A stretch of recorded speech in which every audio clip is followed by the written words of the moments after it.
efficient scene.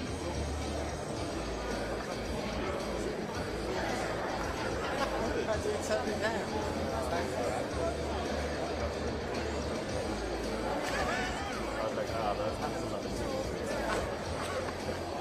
Why don't you, this is Carol. Carol is my old job at the BBC. Hi. I'm doing like a 5:15. Hi. Yes, it works well.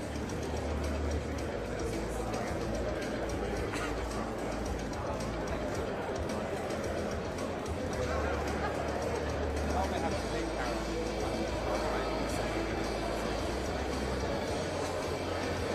What job are you doing?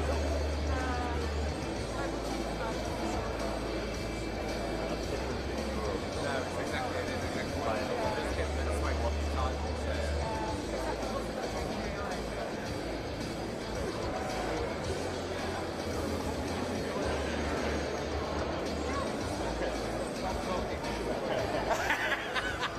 Enjoy.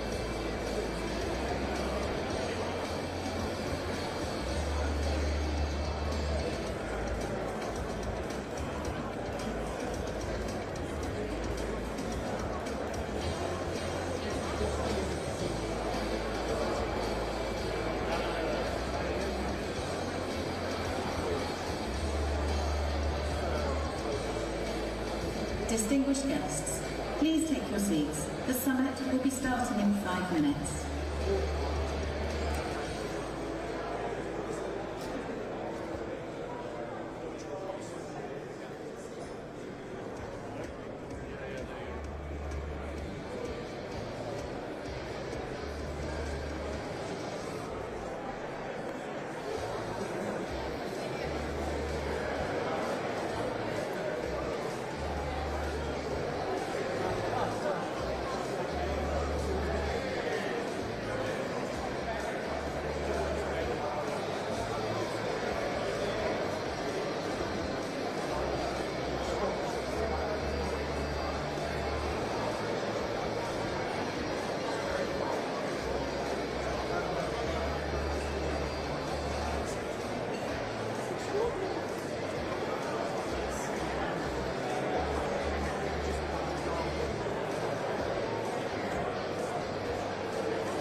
Distinguished guests, please take your seats. The summit will be starting shortly.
Distinguished guests, please take your seats. The summit is about to start. Distinguished guests, please take your seats. The summit is about to start.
Distinguished guests, please take your seats. The summit is about to start.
Distinguished guests, please welcome to the stage our host, the award-winning British actor, Andrew Ando.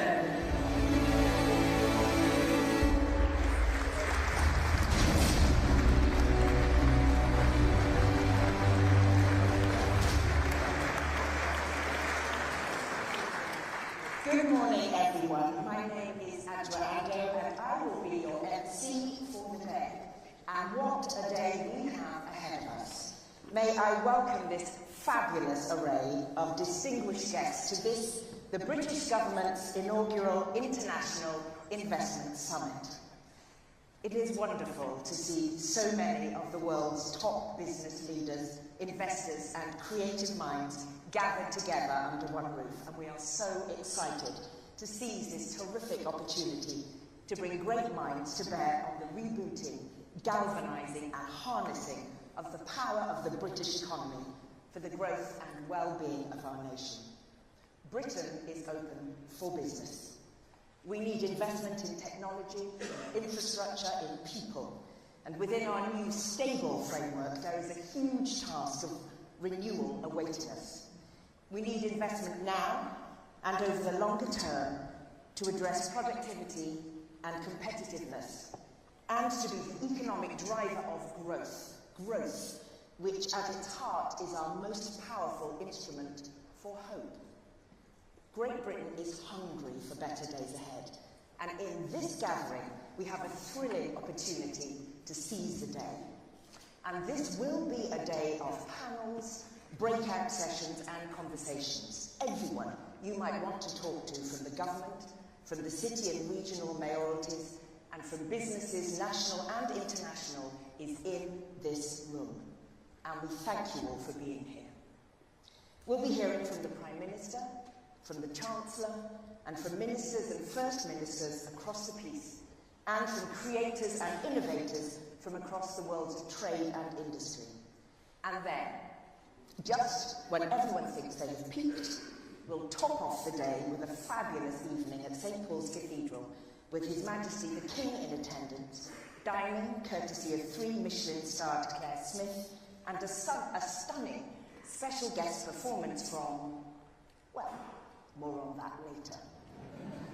So let's kick off this International Investment Summit with the sound opportunity.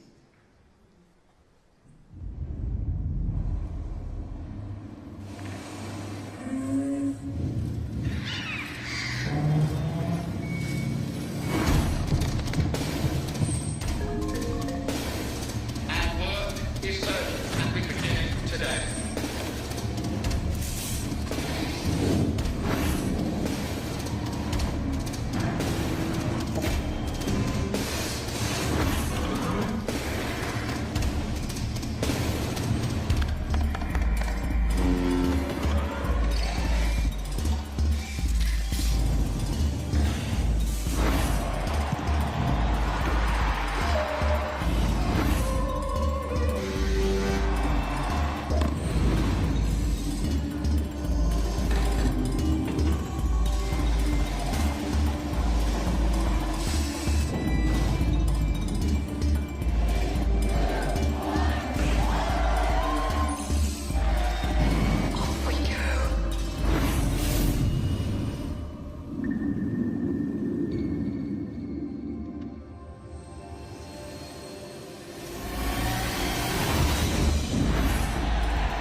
Well, a very good morning and a warm welcome to the UK's 2024 International Investment Summit. It is a real pleasure to welcome you to London's historic Guildhall today. And as I open this summit, my message to you, to investors and businesses based here and abroad, is this. The UK is back. It's back at the global table. Saturday marked 100 days of our new government, and with it, we bring a new era of stability, of openness, of a commitment to use our mandate to shape the business environment and remove barriers to investment. As the Chancellor has said, under this government, the UK respects business, it wants to partner with business, and it is open for business. And trade and international investment lie at the heart of our plan to drive growth for the whole country. That's because we know the UK has so much potential.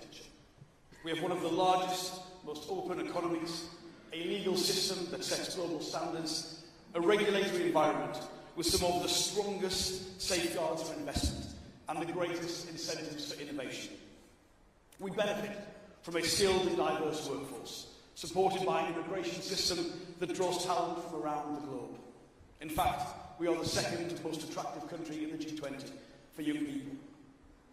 Our tech ecosystem, the third in the world to ever be valued at over $1 trillion, boasts the highest number of unicorn companies in Europe. And the new government's plan to build a pro-innovation, pro-wealth creation economy is designed to help businesses and investors alike to take advantage of this and to build on it for the future. And that's why the government's new modern industrial strategy will take that even further. A strategy that promises to be outward-looking and international from the start, drawing on the best of what has been achieved globally. It will build on the UK's strengths to support even more international businesses to thrive in our market. To do this, we are guided by four key principles. Building long-term stability, renewing our commitment to free and fair trade, cutting costs for investors, and working in partnership with business and trade unions. Our industrial strategy will create long-term, sustainable, inclusive and secure growth, injecting capital into 8 high-productivity, high-export, high-investment sectors, those in which the UK already claims a significant competitive advantage. Those sectors are financial services, professional and business services, clean energy industries, digital and tech, advanced manufacturing, life sciences, creative industries and defence. Above all else, our industrial strategy will show that we are listening and responding to the needs of business. To that end, it will engage on those more complex issues you've highlighted to us as barriers to investment: skills, data, finance, regulation, energy prices, grid connections, infrastructure and planning. And we'll view every single one of these through the lens of investment promotion, ensuring that our policies are made with business and for business. We want to work with mayors and multinationals, councils and CEOs, devolved administrations and academics to deliver that prosperity through partnership. And you can see that here at this summit, in our announcement of the expanded Office for Investment. It will become the UK's full investment promotion body, with powerful tripartite sponsorship from the Prime Minister, the Chancellor and myself. It will be led by our new Minister for Investment, Poppy Gustafsson, a titan of the tech world who comes into government with a wealth of private sector experience, not least in co-founding Darktrace and turning it into a multi-billion-pound company. And I know she will expertly guide the Office for Investment in providing a seamless journey for our most strategically important international and domestic investors, helping them navigate government and unlock capital. And this offer to investors will include new triage services to support them with planning and skills issues. This will be a partnership with expert planners and skills specialists in the Ministry of Housing and the Department for Education, providing bespoke, practical support to tear down those barriers to investment. The Office for Investment will also work hand in hand with central and local government to turn the industrial strategy and regional growth plans into a clear, commercially attractive pipeline of investment opportunities. We want to pilot a new way of supporting transformational local projects. We want to connect them with specialist support to develop exciting opportunities at the right scale and the right commercial credibility to pull in large-scale investment. Together, these changes will help supercharge investment into our cities and regions, whether that's digital industries in Belfast, life sciences in Cambridge and Liverpool, advanced manufacturing in Wales and Greater Manchester, or financial services in Edinburgh, Leeds, or right here in London, where we want our capital to retain its crown as the top financial centre ahead of New York, Paris and Singapore. Yesterday, we announced a new Industrial Strategy Advisory Council to help spearhead this work, and I am delighted to say it will be led by Claire Bartley. As the trailblazing CEO of Microsoft UK, Claire is perfectly placed to lead the Council's work in bringing leaders together right across business, academia and the trade union movement to drive forward the strategy's implementation. Part of that work is ensuring that our growth-spurring sectors can fully benefit from our upcoming trade strategy, where we're forging a closer relationship with the EU. We want smoother trade and simple processes for doing business, but we're also seeking new growth-spurring trade deals with powerhouse economies across the globe, including the Gulf Cooperation Council and India. Crucially, the delivery of our industrial strategy is not limited to one or two departments. It is a complete cross-government effort. And it's why our new National Wealth Fund is turbocharging investment into the green technologies of the future. And you'll be hearing more from the Chancellor today about the next big steps we're taking to ensure the National Wealth Fund benefits businesses and communities in every part of the country. It's complemented by the work of the Department for Energy Security and Net Zero. They are ensuring that businesses are the ones leading Britain's charge to becoming a clean energy superpower by 2030. It's also why the Ministry of Housing is overhauling our planning system so that international investment flows into building the next generation of UK infrastructure alongside 1.5 million new homes. Over the course of today, hopefully you'll have the chance to meet some of the Cabinet Ministers delivering on the missions I've spoken about. They are personally delivering the era of change, of stability and certainty that this new government brings. Quite simply, my friends, the days of the UK constantly shifting policies and priorities are over. We are here and committed to the long term. So we really do believe we have a world-beating offer for those who make the UK their investment destination of choice. I hope that resonates in the plenary sessions, the networking events, and the keynote speeches we have planned for you today. I hope you will leave this summit inspired by what you've heard, confident that here in the UK we have a government that wants you to be at the forefront of our new pro-innovation, pro-business, pro-wealth creation economy. And we want you to share in its success. And now, it is my great pleasure to welcome my friend, the Prime Minister, Sir Keir Starmer.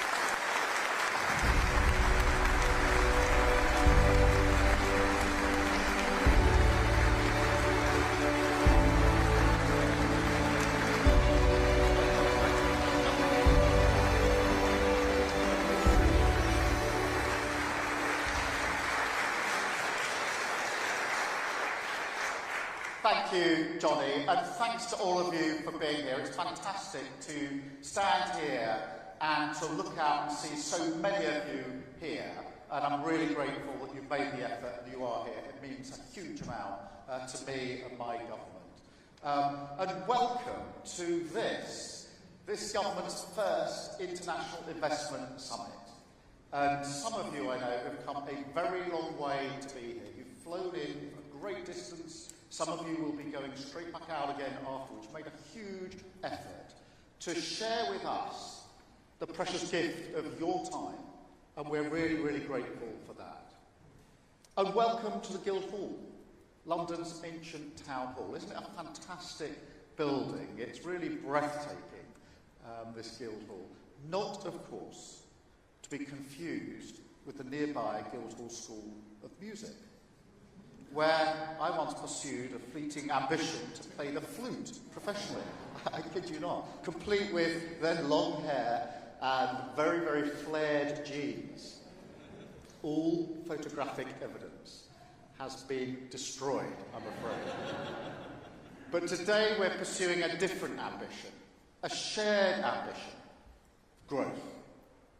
You have to grow your business, and I have to grow my country. I'll leave it to you to decide if you think voters or shareholders are the more forgiving audience. But without growth, let's just agree, it's a difficult conversation, whoever you're talking to. And that therefore growth is the cause that binds us together, the shared endeavour of prosperity. It's why we've made it the #1 test of this government. And I'm determined to do everything in my power to galvanise growth. Determined for this country to be the highest growing economy in the G7. That is our most important national mission, because it's the only way to deliver the mandate for change that we've won. Growth is higher wages. Growth is a more vibrant high street. Growth is public services back on their feet. It's less poverty, more opportunity, more meals out, more holidays, more precious moments with your family, more cash in your pocket. And of course, for any business, it means a bigger market, higher demand, a more secure and prosperous future.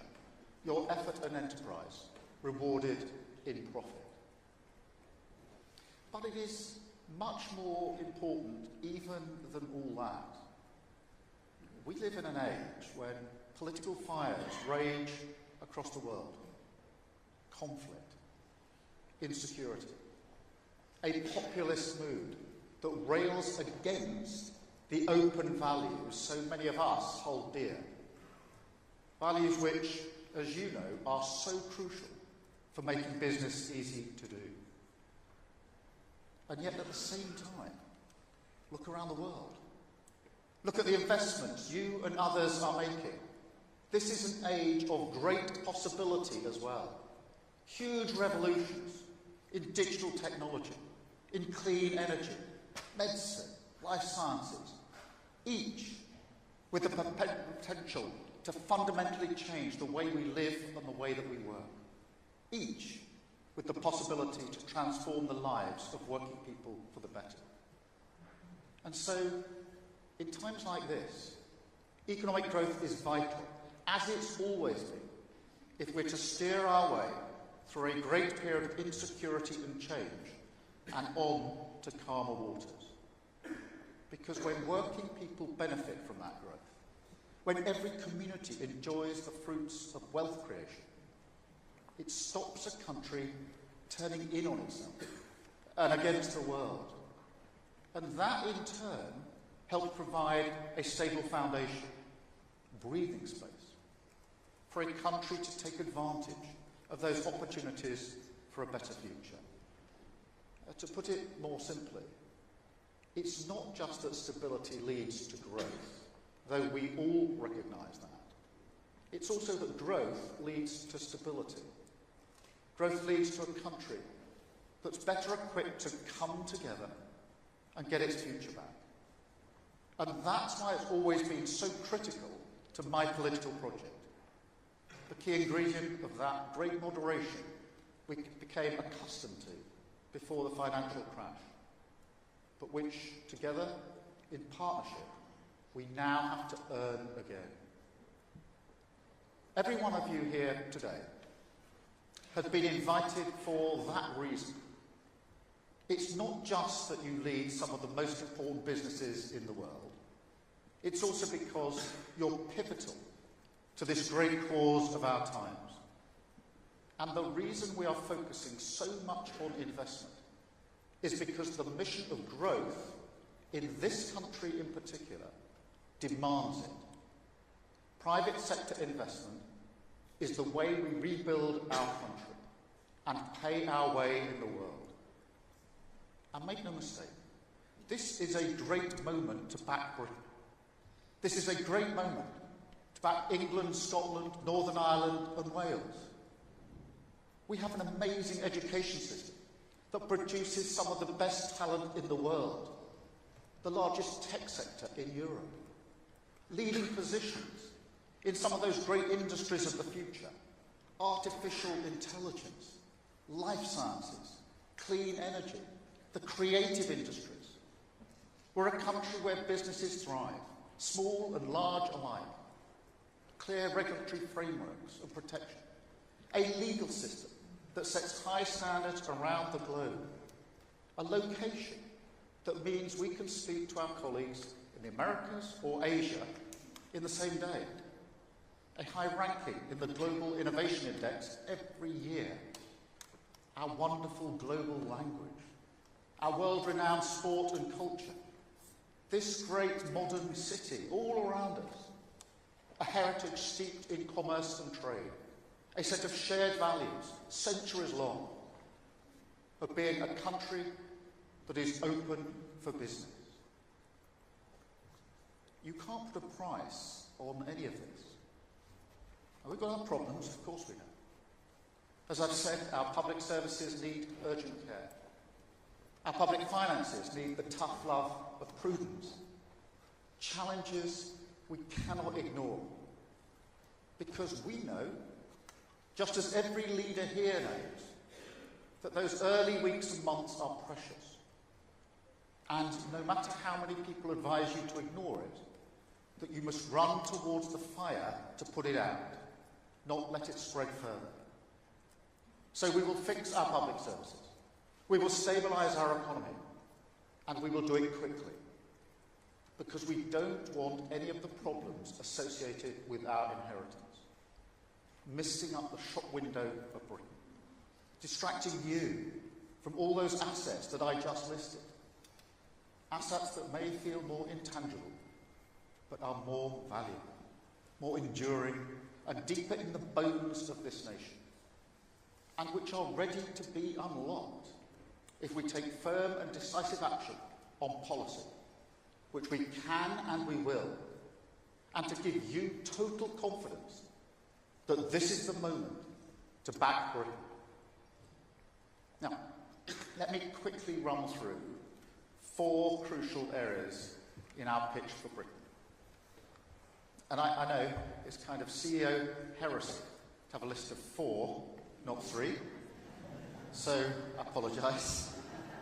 Please indulge me. First, stability. We have a golden opportunity to use our mandate, to end the culture of chop and change, the policy churn, the sticking plaster politics that makes it so hard for investors to assess the value of any proposition.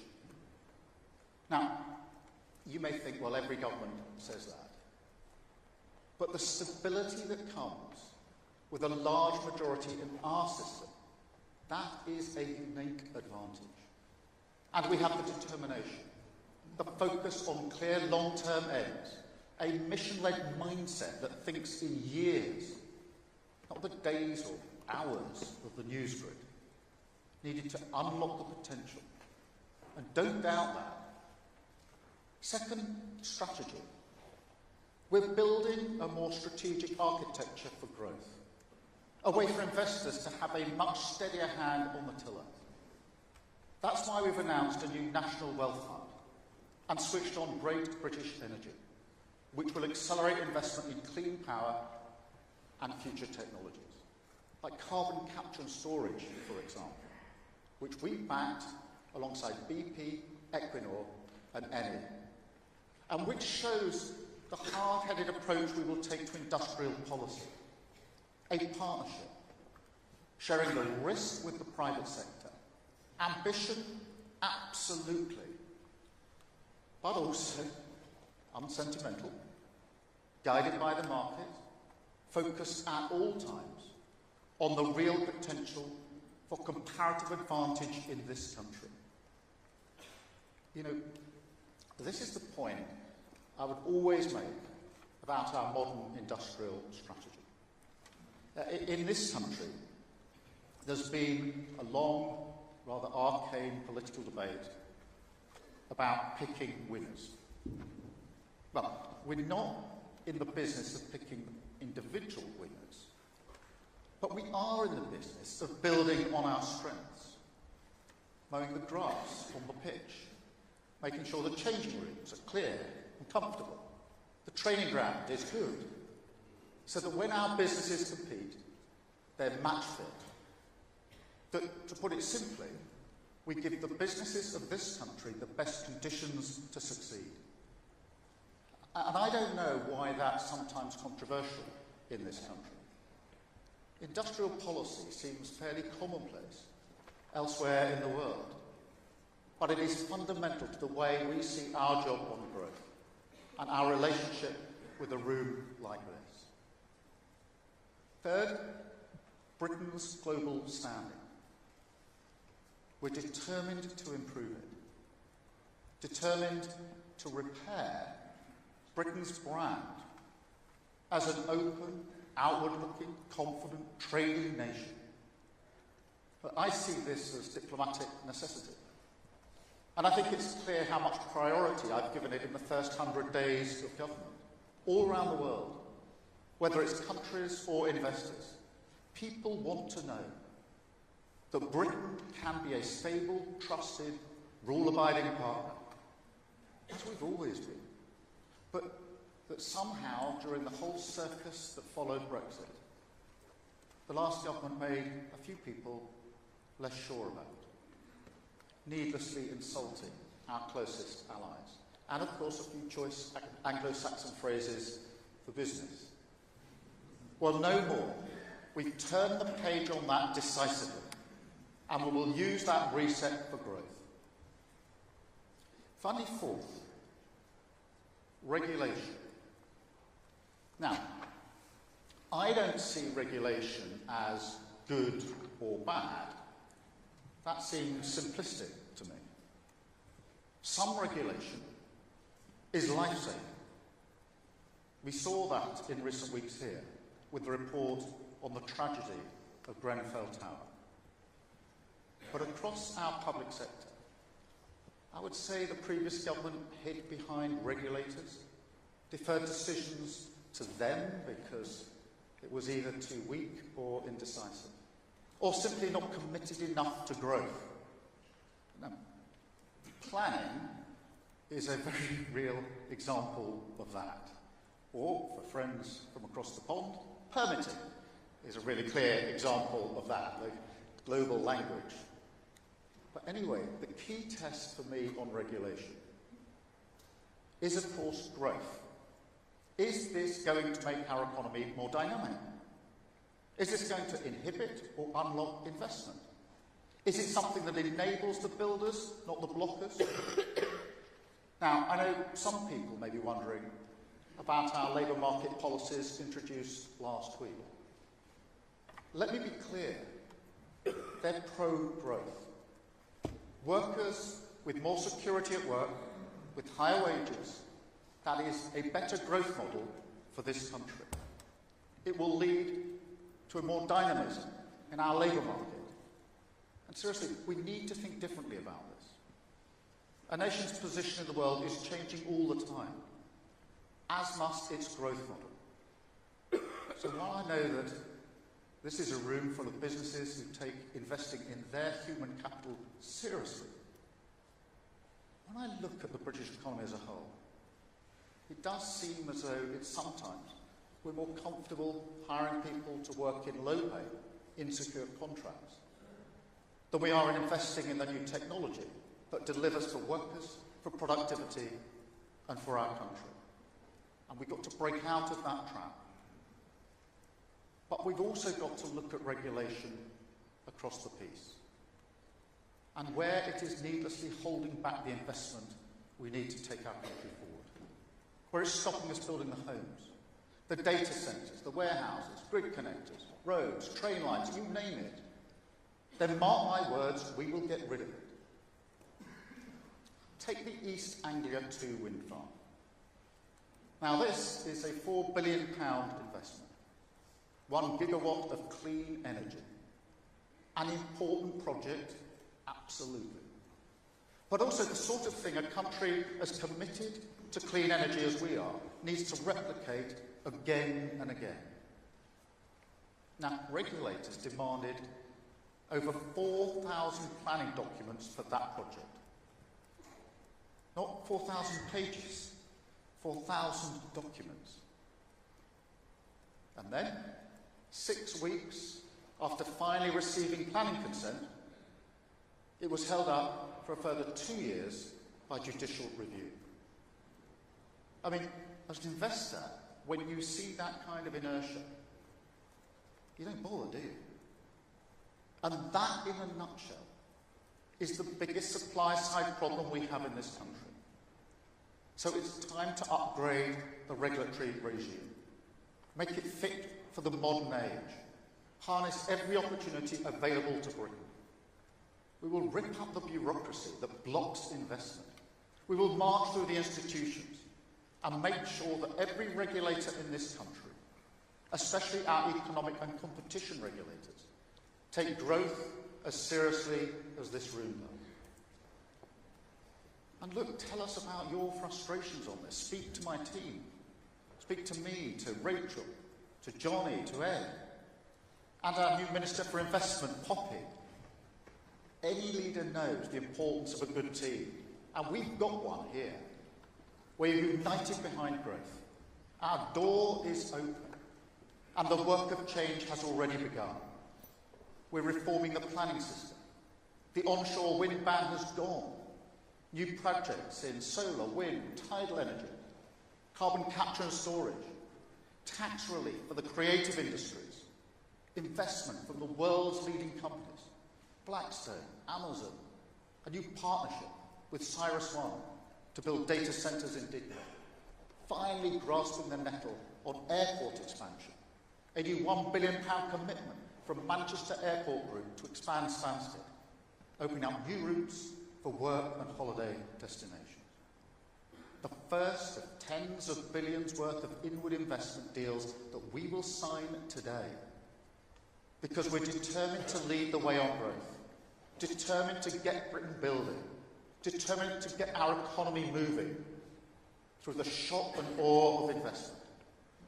That's the message to take home today. When the big decisions are made, when you go back to your boardrooms and ask, where does our money go? Where do our jobs go? Where does our investment go for a better future? Let me offer you a new answer. It's time to back Britain. Thank you very much indeed. Thank you.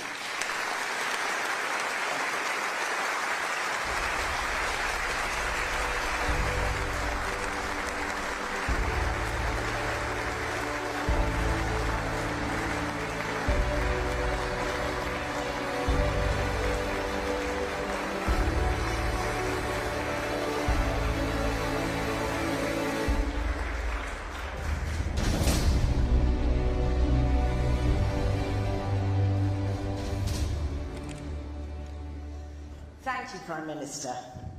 Stability, industrial strategy, global standing as open and outward-looking, regulation, and a new Minister for Investment.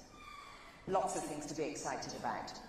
So we will be calling on you again, Prime Minister, in a moment, as the Prime Minister will be sitting down to share a conversation with Eric Schmidt, former CEO of Google, moderated by Dame Emma Walmsley, CEO at GSK.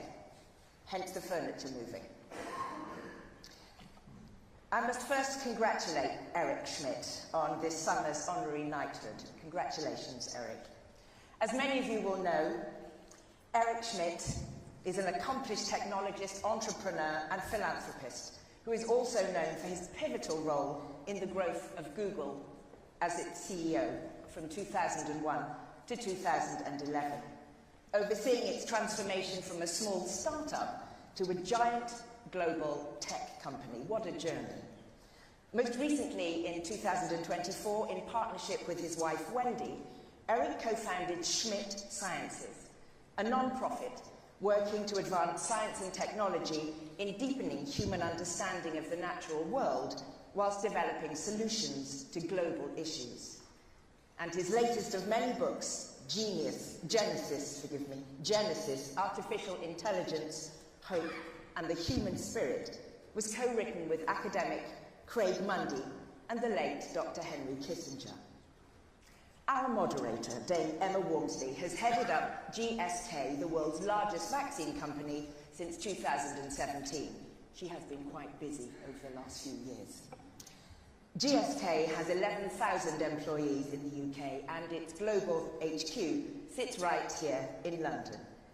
And so in the company of the Prime Minister, we now have the opportunity to hear from leaders from very different fields about a range of topics, from AI to healthcare to investment. Ladies and gentlemen, your panel.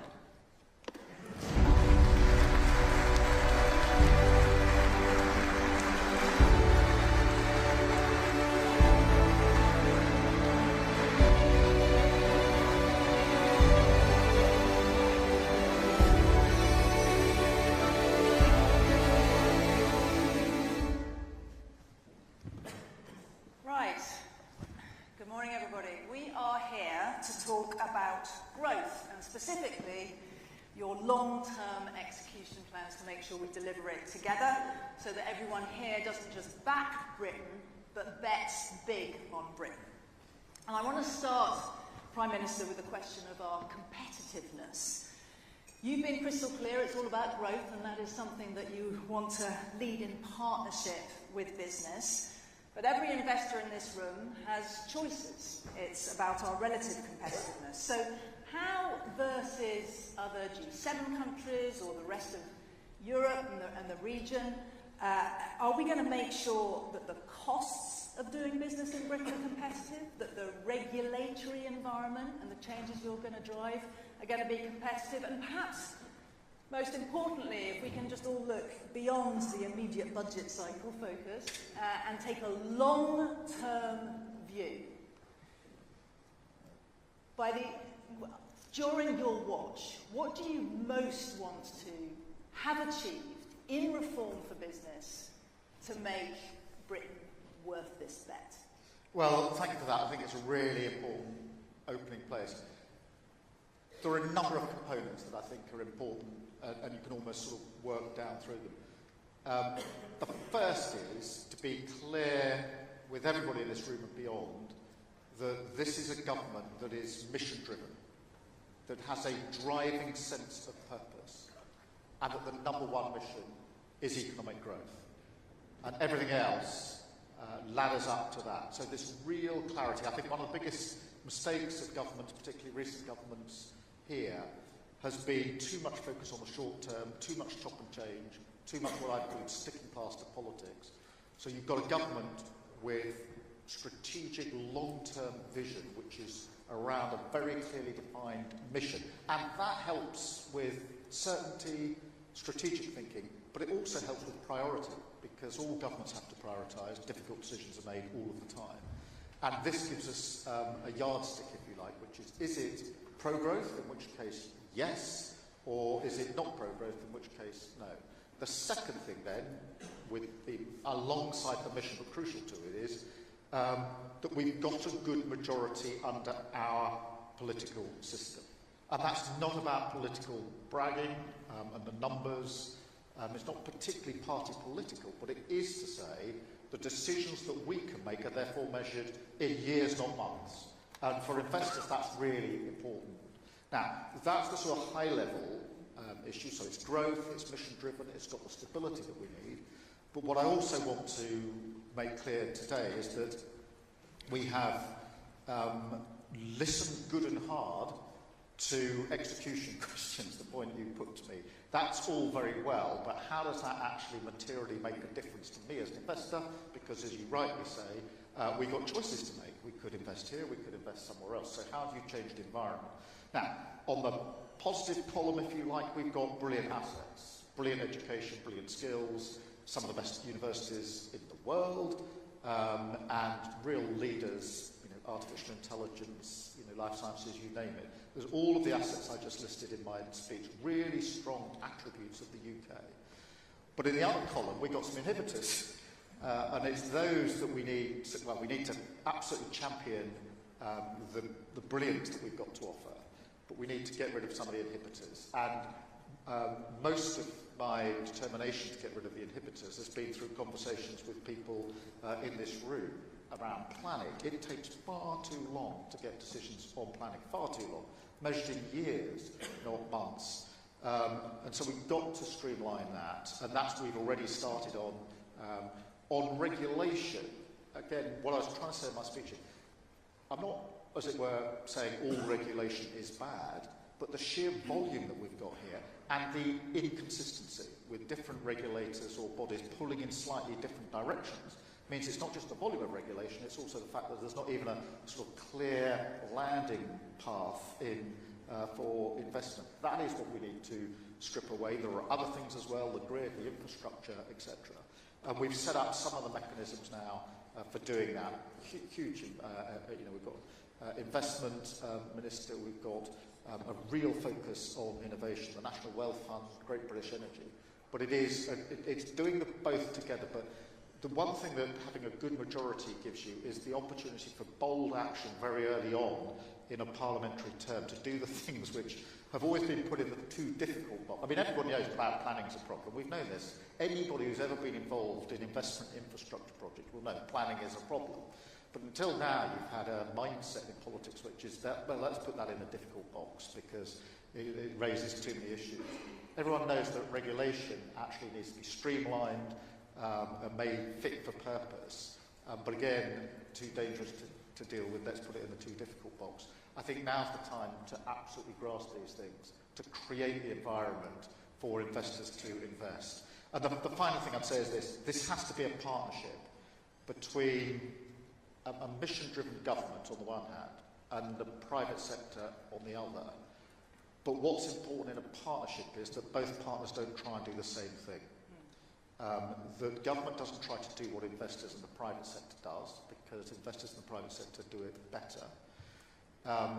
But equally, that we are setting the mission, what we want to achieve, so investors need to know, I'm happy with the end destination, and then what the government's role is to make sure that the path is cleared for that to succeed, and therefore there's different bits of the partnership that if they're done well as a true partnership, I think create conditions. I think there's a real window of opportunity here in 2024 for this to happen, and we have to seize it. So Eric, as an investor yourself, when you listen to that list from the Prime Minister, what do you think is most important to keep the UK competitive? What's missing? And what do you think is the risk to us for delivering this successfully for the country? I was shocked when Labour became strongly in favour of growth. Wealth creation is the #1 mission of a Labour government. Did you hear that? Yeah. It's true. And I actually know you well enough to know you actually believe this. So when I look at this, I say to myself, how will you pull it off? In the time I've spent with this group in the last few days, there's plenty of money that's going to come into the country if you achieve what you just said. So when I listen to this, I think maybe instead of calling it regulation and investment, you should call it a lot of investment and very small amount of regulation.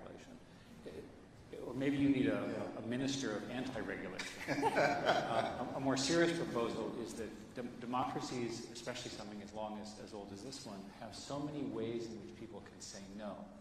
I'd much rather, and I think the business community would much rather have a single person who can say yes or no, and who says no, and then they can move on. The cost of capital and the delay is killing you. And furthermore, you're not going to achieve your 2030 energy goal, which is laudable, without fixing this. So you have a tactical leadership problem to achieve this, and I think you can pull it off. But you have to figure out a way to get control. You have a strong political capital right now. You've just started. You're forming your government. You've got to find a way to get them to move on this agenda as opposed to just go like this. Yeah. That means I'm listening, not that I'm doing it. No, I think this is a really big challenge. It has to be a cross-government priority, not just within the Treasury team. It's got to be across government. And one of the things we've done is to create mission delivery boards, which doesn't sound like a very interesting concept, but is vital. If you're going to do this, you've got to do it horizontally across all different departments at the same time. And get those silos So we are setting up some of the structures that will do this. But in the end, it's a mindset. It's a mindset of, does this promote growth or does it not promote growth, being the most important question we ask ourselves.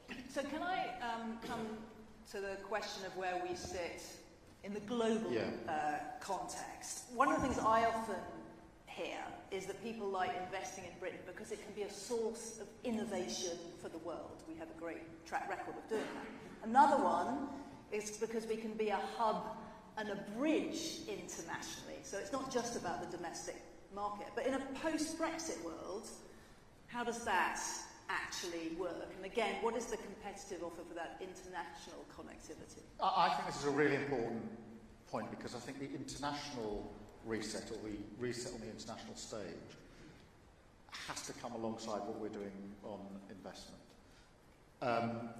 Whichever way people campaigned and voted on Brexit, one of the consequences, to my mind, was that the impression was given that the UK was more interested in sort of turning in on itself, becoming more isolated, and less interested, frankly, in the outside world than we once were. We've always been a champion of the outside world, always been looked to for influence, a sort of pragmatic problem-solving country that very often was able to take a lead because of those key qualities. And that, as I say, this actually isn't an argument about which way we voted or not, but the impression became that there was a lot of chaos after Brexit because actually nobody quite knew where we were going next. And it looked as though we were sort of looking at ourselves. By resetting internationally, which is what I've spent a lot of capital on in the first 101 or 2 days, we can be clear again that we want to play the role we used to play on the international stage, confident, outward-looking, values-driven, abiding by agreements that we make, that matters, and we've got real attributes to go with it. Bridging to partners, whether in Europe or elsewhere across the world, which we can do, and that's why I've spent quite a lot of time trying to rebuild those particular relationships. But also clear that I won't go through everything in the speech that I had in terms of our language, our timelines, and the rule of law, which is hugely important to every investor. If people are going to invest in the UK, when they can invest in other countries, they need to know, as they do know with our legal system, that they can be confident that should there become a point of dispute, it will be resolved properly, quickly, and with the highest sort of calibre of judges or adjudicators. And all of that matters on the international scene. So, Eric, as an investor, and I know a commentator on geopolitics writ large, is there anything else about the UK's relationship with the US in a post-election environment, or indeed with China, that you think impacts people's thoughts about how to invest here? And again, when you look on the global stage, are there any particular fields or industries where you think the UK is particularly well suited to lead? On the second part of your question, The Prime Minister outlined exactly where the leadership is, and it's profound. We can talk about that when we talk about AI. There are many, many reasons to think that you have all of the elements to achieve your vision in the country. On this question of West versus China, the fact of the matter is you're going to become closer to the U.S., and the U.S. is going to become closer than you. We already have this incredible national security collaboration, which is crucial to national security for the world, and certainly for the United States. But the other thing that's happening is that you have much more integration between the universities, research labs, and so forth. Yeah. And people are going back and forth. So one way to think about it is your future is your former colony, the U.S., and maybe Canada and a few others, right, certainly India, rather than China. And I think when people get confused, right, they don't understand how the geopolitics are really going to work. The kind of sort of openness and democratic processes that we'd hope for in China are not going to occur. It's a different system, different strengths, different weaknesses. It's not an enemy, it's a competitor, and it's a tough competitor. Together, the US and the UK should be able to out-innovate and outrun this incredible innovation engine in China if we do it well, and if we do everything that you just talked about. And I think on innovation, on technology, on things like, well, artificial intelligence, we've got a real chance on this if we take the chance now. So let's talk about AI. Eric, you've commented often and a deep expert in its security threats, but also its innovation opportunities. And I know you're writing now on a very hopeful vision for AI as a partner for human ambition. We absolutely know we need guardrails and we need the right kind of international frameworks and regulation here. We know that all businesses are working hard to work out how to drive adoption, not just for productivity, but also for growth. And it would be great to hear from both of you, perhaps Eric, you first, and the Prime Minister, on your hopeful vision for AI as a growth enabler, driving economic prosperity, and particularly why this country is the place to bet on this capability. Where is it going to be game-changing growth? Where is it going? If you go to the Science Museum down the road, you'll understand that the industrial age was invented right here.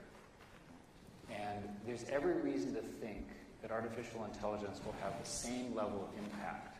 And by the way, it was invented right here too, in particular in King's Cross, which I think is your district. My constituency, yeah. So, good job. And Demis getting the prize, Nobel Prize. Absolutely amazing. After 4 years after inventing something which has changed. But the fact of getting it in such a short period of time is, I mean, as I said to him yesterday, I feel proud, he should. Nobel Prizes and Oscars is another place this country bets above its weight. The creative industries are very strong. So one way to think about it is that you're actually beginning something which will go on for 50 or 100 years that will change society in really profound ways. And my answer, which is the hopeful answer, is that we will work with this alien intelligence, not to scare you, and that intelligence makes us smarter and more effective as humans, and that the world becomes more efficient. I can't prove it, but my opinion is each and every one of us will become at least twice as productive. Frankly, you can give twice as many speeches, you can have twice as many laws. Not sure the audience you can invent incredible life-saving drugs at twice the speed. I can make stuff up at twice the speed, whatever. But the key thing here is that people who worry about our AI don't understand that it's fundamentally in search of efficiency gains. It's optimized around efficiency, at least in its current form. What's interesting about Britain is, in addition to being the progenitor of all of the diaspora, of all the people who are now being funded with enormous amounts of money without any product, revenue, or hope, is a different story. Nevertheless, all of that has occurred as a starting point from here. And the consequence of all of that is an enormous wave of investment that will benefit each and every industry by making it more efficient, more successful. What happens to humans? Their incomes go up, not down, in this scenario. That's the important point. The UK, a year ago, established the core structure of AI safety and security. And this is an example where the UK system, the British system, has frankly stronger civil servants who are smarter and are more committed to this and who are frankly stable. And as a result, you can sort of work with them. So I think there's every reason that the UK can not only help innovate and build this, but can also help deal with the guardrail issues. Yeah. And there's a reason why we started in the UK first. Prime Minister, anything you want to add on ambitions for AI here? Well, and what Eric said is hugely motivating and inspiring in a sense of what this is capable of achieving and changing. I almost said in our lifetime, but actually over the next 5 to 10 years, it's going to be incredible change. I think one of the most important things for a government is the posture.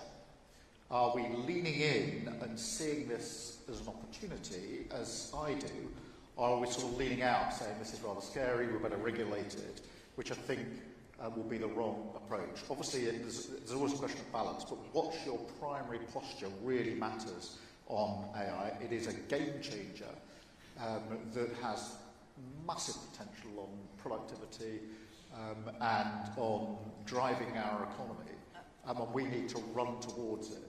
One of the fields, and I am obviously biased, but seeing Wes in the second row, is that it's going to change everything, is healthcare, which is a great driver of economic prosperity. We know you want to bet really big on life sciences. This country has world-beating data sets with the biobank, with our future health, and we know we're going to unlock safely and in a trustworthy way the data from the NHS as well. But how are you going to set up the right environment to give all the innovators and the growth drivers the chance to harness this data?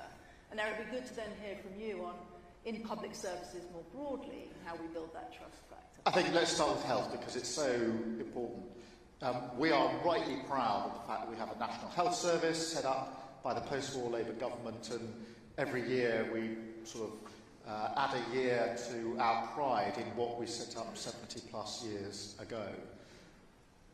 But the simple truth is now that if all we do is put more money into the health system, the health service as it is, we won't properly improve it. Because the demands are too great, we will be forever putting in extra money, we'll probably run it a bit better, but we won't make it really fit for the future. So the only way to make it fit for the future is to reform it and to reimagine it. And that's where AI and tech are so important to this project, because through AI and tech we can reimagine the health service.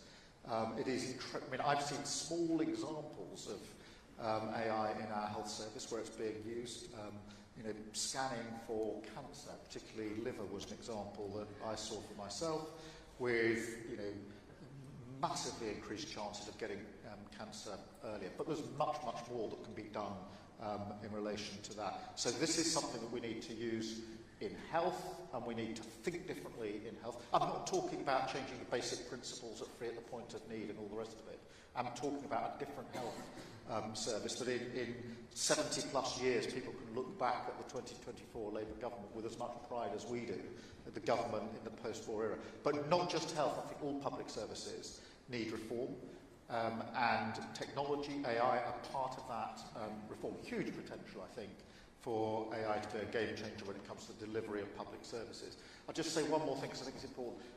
Having worked as a civil servant for 5 years in criminal justice, there's always an inhibition in government when it comes to technology and change, a sort of real fear of change. And we need to make sure that culture and mindset is changed as well, because otherwise we will know it's a good thing, that will probably make a big difference, but we'll be a bit too inhibited from reaching for it in case somebody is held responsible for something that doesn't go as well as everybody expects. We have to change that culture, because otherwise we risk that technology, AI, is sort of developing all around us, and yet we haven't made it central to government. There's a real opportunity here, productivity goes up and goes twice. Then imagine what that would do for our public services. Imagine what that will do for our economy. Obviously, we have to bring people with us. It means that people will be doing different and better jobs, not no jobs, but it will really change your ability to take this country forward at some considerable speed. The UK Biobank is an incredible gift to the world, because remember that these AI algorithms need training data, and you need to amass a lot of it, right? And so the decisions that you all made to do that and to continue it are crucial. You mentioned cancer. Computer vision, I'm sorry to say, is better than human vision now. And it's much more accurate, for example, in the scoring of the various size and types of cancers through imaging. That's another improvement. The average, in this case, patient doesn't know, but it makes the doctor more productive, more accurate, fewer errors, and so forth. Done right, these technologies can make government services more targeted, fewer errors, and more efficient. If you add that at the scale that your country is at, the savings are massive. I mean, so we believe it's going to completely transform drug discovery, and you know, in the end, finding more solutions that keep people out of hospital and get back to community care is also going to be absolutely fundamental. Last question from me: energy. So, you know, this is another major mission for you, Prime Minister: net zero, clean energy. And there are tensions here as well. And Eric, you might explain to us all how the energy, the AI solution that seems to consume so much energy is, you know, when we're going to have resolved that contradiction. So it'd be good to hear that. But then, Prime Minister, perhaps we can hear your concluding thoughts. We saw this huge statement of intent of over 20 billion, I think, invested in carbon capture. How far and how fast are you willing to go so that the UK really leads the world in the green transition? And importantly for everyone in the room, how do you want investors to think about their obligations here and their opportunities? But how can we do it in an energy efficient way? Just briefly, the demand for energy for data centers is massive. We need you to approve the necessary steps to make these data centers in Britain, because your research scientists, your companies, your citizens all need these things. Now, how can I be in favor of green energy and also in favor of using more electric power? Because the more electric power allows us to build new materials, new science, eventually get fusion, which is the ultimate solution to these problems, and so forth. Just an improvement in energy efficiency through new materials in cars and distribution networks and so forth has a huge impact. DeepMind here did a test on data centers where, with a small algorithmic change using their algorithm, which is called reinforcement learning, they improved performance by 15%. If you had a 15% improvement in energy efficiency in the distribution in Britain, think of the amount of additional capital that would free up for further investment. So it's paradoxical. Invest in AI, and as a result, the solutions to the energy transition become apparent much quicker. This is so important because we are absolutely committed to clean power by 2030, which is really tough. It's the most exacting anywhere in the world in terms of getting to clean power.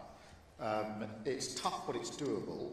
And what it brings with it is security, because I spoke about the ever-increasingly volatile world, which has caused great fluctuation in energy prices, which has borne down on families and businesses alike in recent years. It gives us energy, security, independence, lower energy bills, and obviously locks up lots of jobs of the future with it. So we're determined to do it for all those reasons.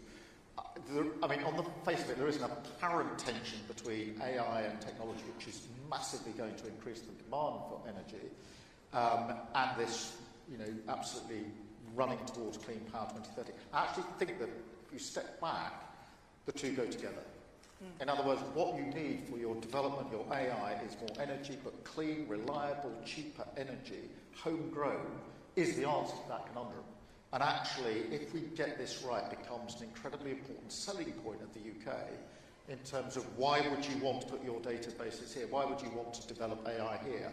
Answer: because alongside our commitment to growth and technology is our commitment to a cheaper, more effective, more independent, more security energy source, which we can ramp up at scale. So on the face of it, there's a tension, but I actually think if we're smart about this, we can turn that apparent tension into a massive advantage. But it just goes back to where I started. We have got to be mission-driven. We've got to have absolute clarity of purpose, because, you know, there are always side winds in government. This happens all the time. There's this argument, that argument, and, you know, staying steady to the course of purpose and mission is crucial in this. Well, that was our last question. I think I'm going to be allowed just one from Margarita from Vodafone to finish us up. It is all about growth, and we think the answer to every question is AI, but it's actually about people. Margarita. Thank you, Emma. And actually, I wanted to build on the conversation on AI, because I'm sure you are acutely aware that most companies around us are wrestling with how do they accelerate AI adoption against a range of challenges, energy and digital infrastructure being there, but also access to talent. So, specifically on talent, two-part question. To Eric, when you are not a company that develops AI, how can you actually be attractive for AI talent? And to the Prime Minister, we have just mentioned how the UK starts off in this race in a very good position with strong AI centres of excellence. But it's tough competition, so when you look beyond today, how do you plan to make various strengths that the UK can put together to sustain leadership on AI talent? Thank you. Well, let me take the second question first, because I think, look, we do start in a very good position at the moment. You know, in the top 3 in the world when it comes to AI, with, you know, that prize, Nobel Prize, to Demis is really significant in terms, I mean, you know, not the whole sector here has put us in a fantastic place. Our universities, academic institutions are, you know, world-leading, a much overused phrase in politics, but true when it comes to our universities. We need to make sure we've got the right talent here available, and, you know, that is also there for business and investors. But we also need a real clear statement of intent. This matters, and for that reason, we're going to go with this rather than allow anyone to sort of relinquish the advantage that we have in the starting position that we're in. So all of those are important, and that matters to us as a government, but I think it matters equally to every business, every investor in the room, because this is going to be a real game changer in the next 5 to 10 years. And we have to be at the front of this race. If we become spectators, others will run past us, and we cannot allow that to happen. A pro-growth agenda would start with high-skills immigration, which is now in place here and should be expanded. The current problem is very, very real, what you're talking about. It's also temporary, because the market signal in terms of education and so forth, all sorts of incredibly smart people are now getting graduate degrees in AI, and the key thing to do is to get them to either stay in Britain or come from Europe into Britain to do so. And I think that will solve it. In the very short term, the answer is probably working with some of the incumbents, but the real answer is just more talent. When this stuff is hard, it's complicated, it's being built now, it's bespoke. Sometimes it doesn't make sense to me, and I have a PhD in the area. So give it a little bit of time. With the right leadership on your part, Britain can have all those people. They love working, they love living here.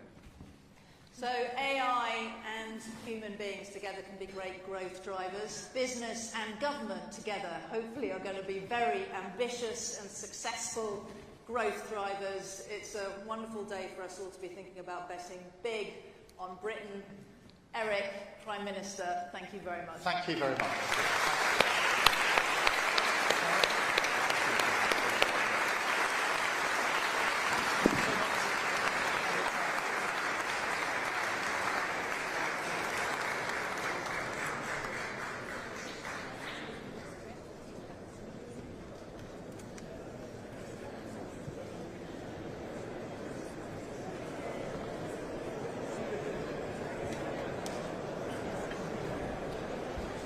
Hello, hello. Yes, I can see everybody moving about. We are now going to have a brief refreshment break, and we will come back promptly, please, at 11:20 for a fantastic panel convened by our Secretary for State for Culture, Media and the Sports. Please come back at 11:20. We'll see you then. Thank you.